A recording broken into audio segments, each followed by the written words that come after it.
Europe's best food safety experts are joining forces to crack down on fraud. Euronews is following them in this special series called The Food Detectives. In this first episode, we're with the team fighting fishy deals in fishing.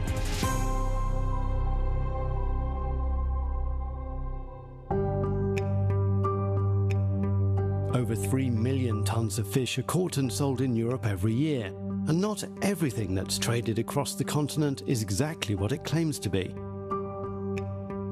In fact, the sector often faces questions over traceability, transparency and fraud, as Norwegian food detective Truls Bakkejord explains. Some of the problems in the supply chains today could be that fish is caught in areas where you're not allowed to catch them, or you can catch it at a time when it's not allowed. You could use gear that is illegal to use in certain places, or you could claim that your fish is sustainably sourced through some kind of certification and the fish that you actually are selling does not have the certification. The diverse nature of the fishing business complicates the picture, as catches can come from factory ships or tiny boats. Records aren't always digitalised, and even naming conventions vary. For instance, there are a lot of different types of catching gear that exist. These do not have standard names across the fisheries, so they might be reported as completely different things by similar fishermen doing similar jobs.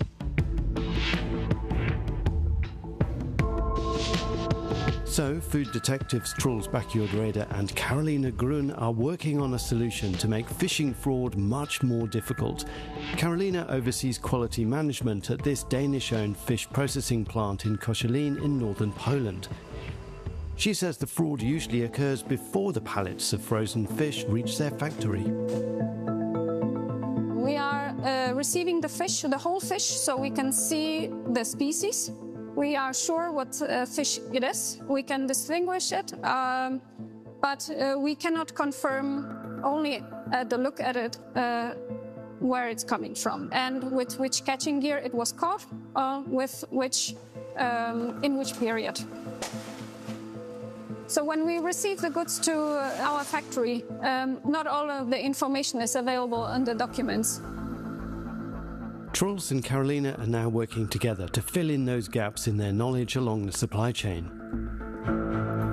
I think that the main problem with the information is that if it exists, it's hard to get at. So it's kind of it is a bit of detective work for each unit that we need to study.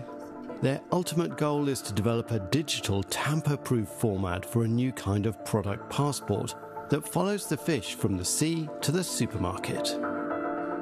We're trying to make a link between all of these different ideas and labels so that you can follow a single pallet all the way through the supply chain. The more we increase the traceability and transparency in the supply chain, the harder it is to cheat. Just one example of how tricky traceability can be is here in the filleting operation. In this processing hall, we are trimming the fish. We are cutting it to the specification, agreed with the customer. The challenge we have here is that the specifications are very narrow, giving us various parameters that we need to keep. And for that, we have to mix different lots together, different batches of product. Right now, with no digital product passport in place, keeping track of which fish went into which product is extremely time-consuming. Our team in the logistic is spending hours on making sure we have the right data in the right place in our system. The food detectives' aim is to make such lengthy tasks a thing of the past and help consumers sail a safe passage through an ocean of information.